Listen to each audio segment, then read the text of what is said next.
Trey, it is so nice to see you. We are sitting here today with Trey Morton, Senior Director of Professional Education and Sales Training for a large life sciences company. He's worked with a number of them, actually. So, welcome, Trey. Hey, thanks, Russ. I appreciate it. Cool. So, your LinkedIn headline is actually even more interesting than your title because it is all around awesome guy. And you've held senior training roles like the one you're in now at large companies in life sciences, but you also have a significant military background. And my understanding from talking before is that kind of shapes sometimes how you approach things. So when I think about those three things, life sciences training, military background, all around awesome guy, how do those three things come together to make you who you are, Trey? It's kind of funny. I didn't know that, the LinkedIn title was going to come into part of this. I think that is as much sarcasm as it is anything clever. But no, it's a good question. So I grew up in the Army and had various mostly combat focused roles there. And so for folks that, aren't super familiar, and I don't know how it works now because I'm so old, I've been out forever. But back then, I was an infantry officer. And the way it would work is you would go do something operational, right? So somebody would teach you, go through your schools, and then you would go deploy and you would do the job. And then you would come back and you would teach the next generation. And then you'd learn the next level up.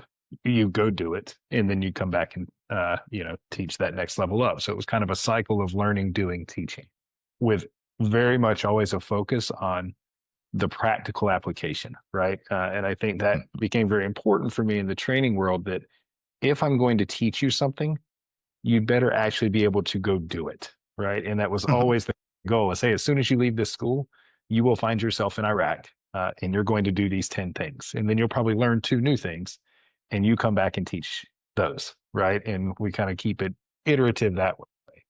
As I left the Army and came into the life sciences industry, I first went into sales and then into marketing roles. So again, very much on the commercial side, the operational side, the business end, so to speak, where you're in the operating room, you're helping the physicians, you're actually talking through how the device is used.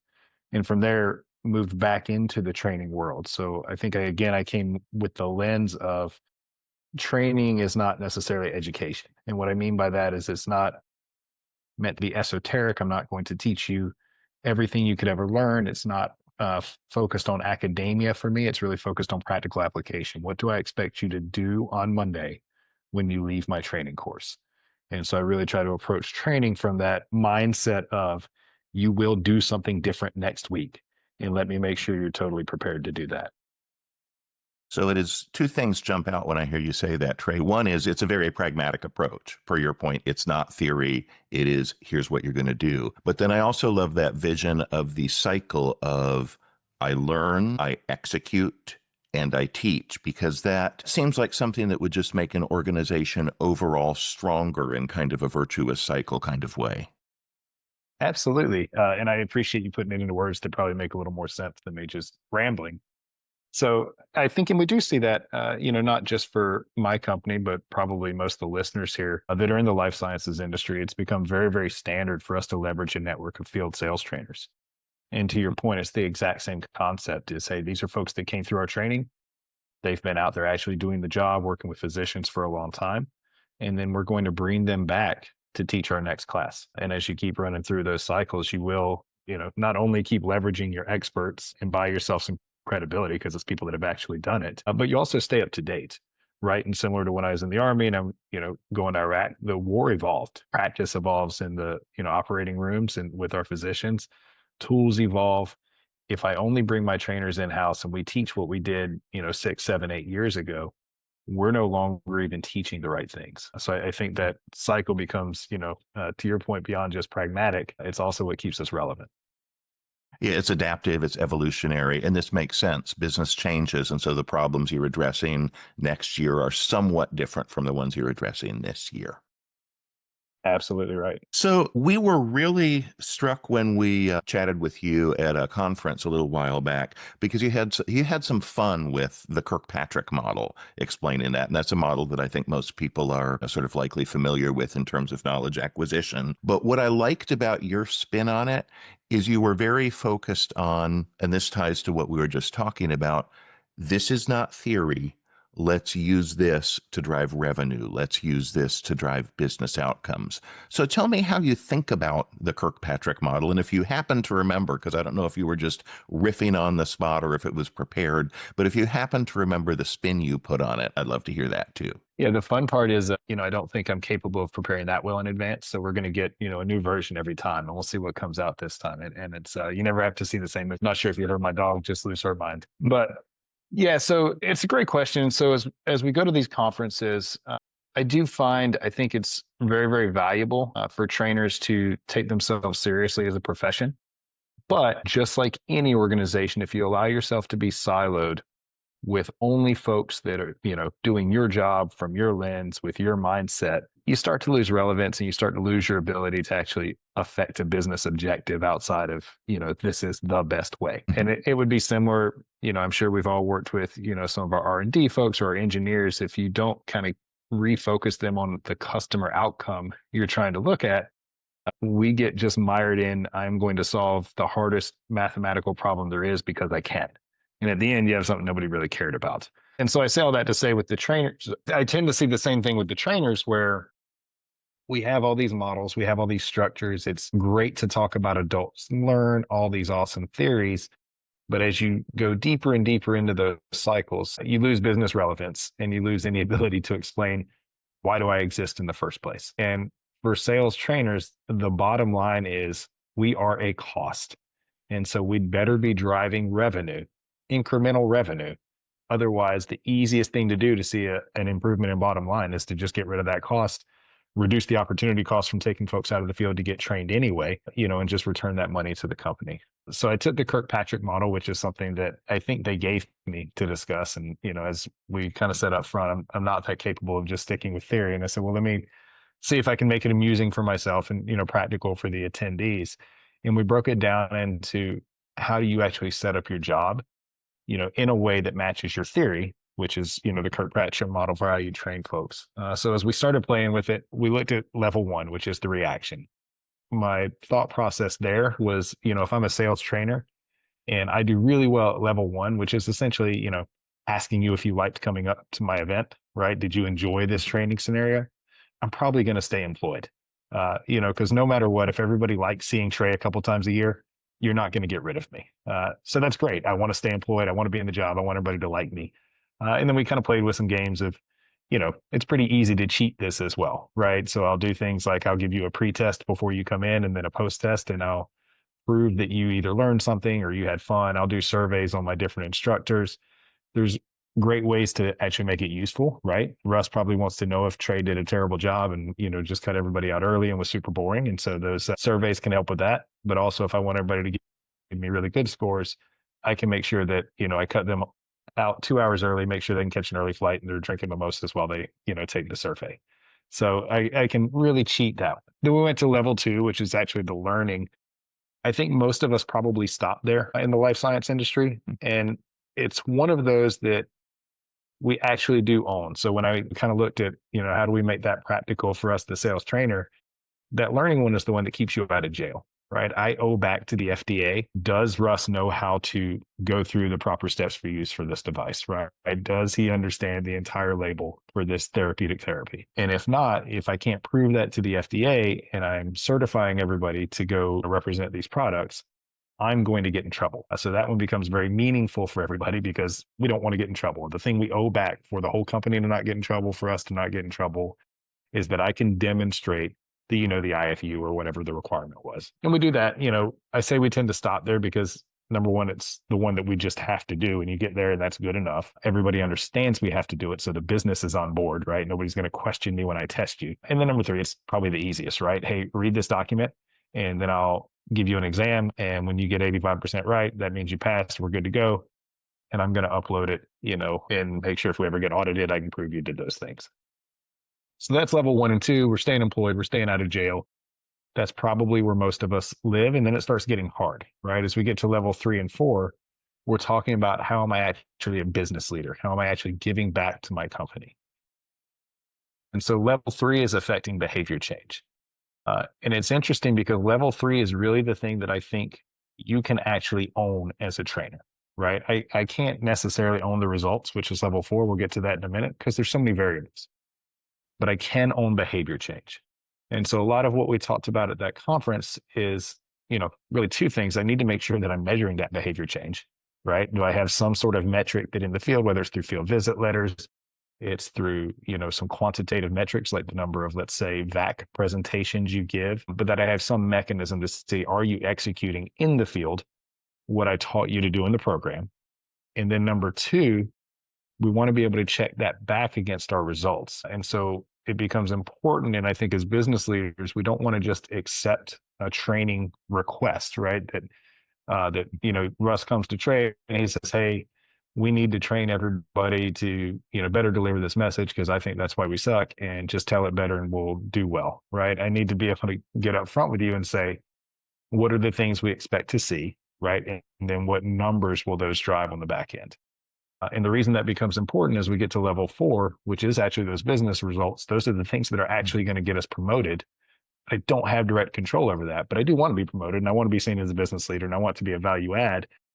How do I actually affect that? Well, remember, I owned the behaviors. So we're going to look at those business results and we're going to see that we didn't see the needle move, let's say in whatever this product's revenue is that we expected over 6 months. And so now we check back on the behaviors and we're only going to be able to see one of two things. Either everybody executed the behaviors the way we thought they would, and those business results still didn't move, which means now I can have a strategic conversation with my marketing and sales partners that, hey, these weren't the right behaviors. We thought these were going to be the right leading indicators, but they're not. So let's go back to the wheel and see what's driving this, right? And maybe it's something outside of training's control. Maybe you didn't get the reimbursement you expected, or the market shut down, or GLP-1s came out and nobody ever needs surgery anymore, or whatever the case may be, right? There's something else driving that. Or we're able to go back and check back and say, hey, they're not executing behaviors we expected in the field. It is time to retrain. It is time to hold the managers accountable to this expectation and to make sure we have a different metric. But it's important, I think, to walk through it that way, because otherwise you have this, as we've all been in, right? It becomes an emotional conversation, right? Well, I think the training was good, but this isn't working out. And, well, no, I listened to this rep and she's not very good. Therefore, everybody needs to be trained. And you don't have really that kind of business strategy to be able to align to. But whenever you're able to kind of walk through and understand each of those levels of learning in the Kirkpatrick model aligned to an actual expected outcome in the field, now you can have a through line of a strategic conversation. That's a That was a long really, ramble. that was a super crisp way of thinking about it. And thank you for sharing that, Trey, because mistakes that I see people sometimes make are either not understanding the business case at the start. And this is often what a new trainer will do. I've received a training request. This is great. I need to go train a team on this. But why? To what outcome? What do we want to affect on level of 4 of results? But you also, I love your insight that you can't necessarily own the results per se, but if level 3 is really closely tied to it, then there's really only 2 possibilities if you don't get the results. Either, as you said, we trained them, we drove the wrong behavior, or the behavior didn't stick, so to speak. Exactly right. And it does become important because, to your point, there's all kinds of reasons, and let's go back to say it was my fault. We didn't train right. The behavior didn't stick or whatever it is. But I think having that kind of clear expected outcome in the field, I can also start dialing in why, and quite often, and I'm sure you've seen this, it's not necessarily that the training wasn't on point or they didn't get the tools or whatever the case may be. Maybe it was something as simple as we didn't bring the managers along for the ride and give them something to check in the field. Right. And we all have a boss, and I care much more about what my boss thinks that I'm doing than some random trainer that is nowhere in my line and is not going to pay my bonuses.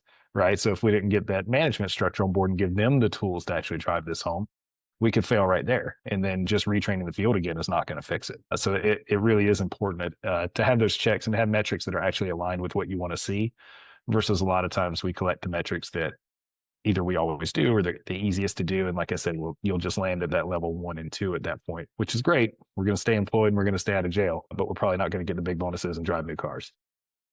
This makes great sense because we are all in it. There's almost, the interesting thing about that is it almost maps to a Maslow's hierarchy of needs. Hey, am I employed? Am I not incarcerated? Exactly. Am I driving a new car? You're moving your way up the pyramid with the way you're thinking about it here, which I love. I like the big car can be your social interaction or whatever it is at the top of that pyramid. Yeah, there's something we all want, something we're all working towards. What do and you may have partially answered this, so feel free to say, Russ, I kind of covered that when I was talking about level 1 and 2, but curious to know what you think most trainers get wrong about measuring impact. I've had so many conversations with people where people can get kind of almost hot under the collar about the right way to measure impact and how much they should and shouldn't own. What do you think people typically get wrong about it? Yeah, well, it's probably more than one thing. And I think that's tough. And so, to your point, I do think we own level 1 and 2 very clearly, and we're able to measure that on site. So, I would say probably fault number one is stopping there. But the Mhm. reason I think we stopped there is because we didn't align as business partners before we even kick off the training. Right. So, really, where we get it wrong is Russ says, "Hey, Trey, we need to train everybody on the features and benefits of product X. Go forth." And I can do that, right? You're going to give me the features and benefits. I can make you guys do it. And then we'll take a test right there. We know we're good to go. So if I just accept that order in my mind, I've done what I owned and I Mhm. knocked it out, and I can measure, quantitatively that they passed the test, qualitatively that everybody tells me they're confident and they love the training, and we're done. And I send it out there. But really, where I missed is I didn't ask you anything up front. Okay, well, so we're going to train them the features and benefits, Russ. What are your expectations of this product, right? Where does it play? What are the milestones you want to see, right? What's kind of your launch strategy? What should you see them doing in the field, not just next week, but in 90 days, 150 and 180, and what does success look like? Then when we have that conversation, now, much like we're all taught, you design the test first, right? And then you start training to the test. If I design the test first, thinking that this training event ends on Thursday when you guys leave the classroom, I'm going to have one set of metrics. But if I say the test is really what you're doing in the field 90, 120, 150 days from now, let me design to that. Now I'll have a different set of metrics. And I think not looking at that longer business strategy is really what sets people up to fail. There's an interesting tie there in my mind, and you can tell me if I'm right or wrong on this. One way to phrase what you just talked about is accepting the training assignment without understanding the business rationale and objectives. But another way to think about it, and I'm curious if this resonates with you or not. I've been fortunate enough, I did not serve myself, but I've been fortunate enough to work with a number of leaders that came out of military. And a concept one of them, an old CTO of mine, schooled me on was the concept of commander's intent, meaning that the Love it. plan may shift as you go forward. Actually, you know commander's intent better than I do because you served. So if you wouldn't mind jumping in, and could you explain that concept a little bit for people? Because it does seem to relevant here. Yeah, no, that's terrific. And I think you nailed it. And it's probably one of those things that a lot of us probably do it because it seems common sense. But if you don't put the framework around it, we're not able to articulate it, right? Kind of that unintentional competence. Exactly as you mentioned. So in the military, in the first level you do this at is company commander. Let's say we're going to go on a mission, and the mission is to seize a specific objective so that another unit can pass through. My Mhm. intent as a commander is that we enable that other unit to safely pass through. And then I'm going to give you specific mission steps. We're going to have to breach this fence. You guys are going to gain the high ground. You're going to eliminate all the enemy on this top floor, and you're going to hold this site because then I think you can watch the road and this other unit can pass through.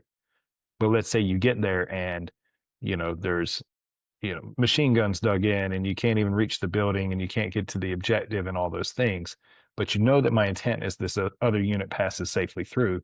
You're now able to pivot and do something else, whether, it's a bunch of screening fire and smoke and, other concealment that still gets this unit safely through, whatever the case may be.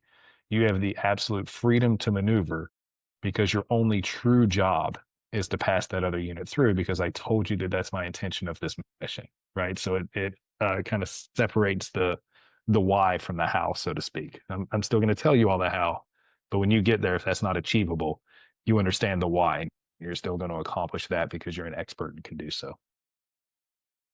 And this is why I've enjoyed, frankly, sometimes working with military folks with that crisp attachment to the objective, to the business results is it just becomes second nature at a certain point in my observation. That's the hope anyway, but I really appreciate you bringing that up because I do think it's a great point for all of us. And listen, we all do this. It's not just trainers. I mean, it's physicians, it's engineers, it's marketers, it's everybody. We like explaining to everybody how expert we are, what we're doing, why it's genius, all of those things. But the reality is when you're, a sales trainer or you're a lead, the marketing and sales VPs, and certainly, the president of the company is just not that interested in why this is a better way to learn, or, everything you're going to put in the agenda, or why people can only listen for 7 minutes before they need to do something else, whatever it is. Like it just doesn't matter that much. What they are excited about is at the back end, when you can show them a new outcome, now you gain credibility to just keep doing it however you want. And you can show that new outcome by making sure you really are aligned, exactly to your point, with the intent, which in this case would be the marketing strategy. And then let's start backing up. What are those measurables? Hey, I promise you I'm going to get into those measurables. And then we'll check back in, whatever it is, 90 days, and make sure that we did. Love it. Love it. That's such a nice way to think about it. Thank you, Trey. I'm thinking about it in a way that I hadn't before, thanks to this conversation. I'm curious to know, in your work, how do you think about AI and technology? Obviously, trainers are using AI a lot. Trainers have always been technologically enabled. Curious to see how you see your role in the industry changing as those things are more broadly adopted and used. Yeah, it's a great question. I guess I look at it as today, what can we start doing right now that I think is Hmm. exciting? And then the future, where can it start getting us to? And then there's probably things I'm not thinking about that it's going to do, and it'll tell me. But I think in the right now, what we started doing, we work with a company that has an application, and they are able to do AI generated role plays. And so what's cool about that is I'm able to get a lot more practice sessions in. I can tell the AI, hey, they absolutely can't say this, they need to say this. But then within those parameters, you get a slightly different scenario every time. And I think just all of us coming, from the military or sports or any of these things, we understand that just more repetition makes you better at something, Hmm. right? So if I'm trying to get you better at messaging, or having, asking better questions, or better understanding a customer's needs, these AI role plays that you can knock out on your cell phone right before you walk into that conversation are very valuable. And we've seen, just higher levels of practice than if I force you guys to have role plays with your managers that they then have to grade and give you feedback. We're getting something like a times 12 number of repetitions from using AI. So I think that's been fantastic. Something that, uh, at least on the sales training side, that I think we're hopefully going to get to in the medium term, but we're still kind of trying to figure out how to feed it, uh, is AI telling us where training needs are. And so, what I mean by that, if we are to look at data and start trying to recognize patterns and say this is where it falls apart, and it's because Trey doesn't really understand this part of the anatomy, or he can't get to this more complex case because of X, we have to have a theory first. Then we have to look for that data, right? Then we have to prove it out. And then I have to start trying to apply the right trainings, at exactly the right time, and see if that plays out. AI can just let me feed it a ton of information and say, you find me the patterns, and then tell me at what phase this is falling apart, right? So it should speed that process of discovery up. So one of the things we're playing with right now is, and everybody has all these different tools, right? You've got your CRMs and your Salesforce and all these different things that we can track where customers are on the journey, what type of programs they're using, how far out from new hire is my rep, and all those types of things. But we're just starting to dump that into some of these models and looking for patterns, right? Is it always falling apart at this size of a hospital? Is it always falling apart at this tenure of representative? What might that case be? And then if I start having you learn something new at specific steps, theoretically 30 days before maybe you would run into a roadblock, do I start seeing that roadblock push further down the road? So I would say we're in the medium term, because we're just now kind of starting to feed that information, but that would be exciting for me.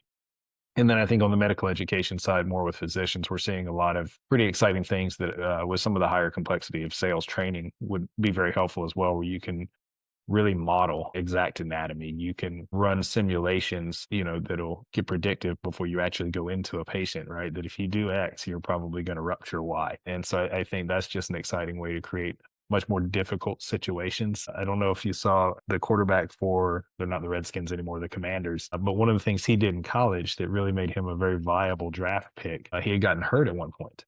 And so he couldn't get all his repetitions in at quarterback with the first team like normally he would. And he started loading up game film into AI goggles, running through his progressions and hitting his targets. But what he would do, because you could do this in AI and you couldn't do it on the field, he would run it at 1.5 times speed. And so by the time he got to the NFL, instead of the game being faster, it actually slows down for him. And so I do see a lot of opportunity there with some of our clinical situations, right? Let me give you something like 19 different morbidities that, probably you wouldn't even Mhm. make it to the table if you're a real patient because, you're too sick. But let's start making this a Yeah. little bit harder than what you're actually going to face. So I think we're just kind of starting to look into some of those, and some companies do them really well, but that's pretty exciting. That's super, super exciting. And, I've seen like you, I have seen the radical increase in frequency of role play when it's done with AI. I am fascinated by the diagnostic piece that you mentioned of understanding where training is needed. I think that's such a rich area because rather than staring at spreadsheets and reports till our eyes glaze over and we're trying to connect dots, we finally got something that can help us do that. So that's tremendous as well. I think it's exciting. And then it also removes your bias, right? Like just feed all the data in there and you tell me, computer, where you're seeing this go awry versus if I stare at all of it, I'm going to go down the lines of effort I think I want to touch, whether I intend to or not. It's just kind of human nature. That's really a good point because we all do bring a lot of subjectivity, a lot of assumptions to any conversation, any analysis. And a nice thing about AI is being able to have a level playing field for that. So, whatever I might think of the training, the assignment, whatever, that's washed out. Absolutely. So, I've really enjoyed the conversation, Trey. I just love it. I've got one final question, if you don't mind. If you had to give a room full of trainers one hard truth about their impact, maybe something they didn't want to hear but really Ooh. need to hear, what would that be? I think it's probably my motto, and maybe it'll end up on my tombstone. I guess I would just say nobody cares. And I don't mean that to, be negative or to diminish the importance of trainers, but I think the through thread of a lot of what we discussed today is if you're doing it well and you can prove to me business outcomes, nobody cares how you're doing it. Right. So you don't have to Mhm. do a ton of these justifications and all these things. Vice versa. If you're not doing it well and it's not landing and all these things, nobody cares about your theoretical models and why everybody didn't do things the right way and all those types of things. So I think kind of understanding that just, hey, there's a business outcome and we don't really care how it gets met. You're part of that solution, I think becomes important. And it helps you get a little bit out of your own world and just deal with the business problem at hand. And it carries through to a lot of things we talked about. Like I said, I can stand up there and be the most fun trainer and tell all the jokes and blow out the budget, opening the bar and all those things. But at the end of the day, you don't really care what I said when you go back. You care what your manager tells you to do. So long as I can recognize that nobody really cares about Trey once they leave this training. They care about hitting their quota. They care about, their managers rating them highly. The business cares about meeting objectives. I can put my Mhm. mindset in the right place and deliver. Extraordinarily well said. Trey, like to thank you for joining us. This has been a fun conversation, and thanks for the time, man. This has been a really good talk. Russ, I really appreciate it. This was a lot of fun. Super informal and, kind of fun to just, make stuff up and see where it lands. So thank you very much. Thank you. Take care, Trey. Talk soon. Awesome. Have a great one. Bye. You too.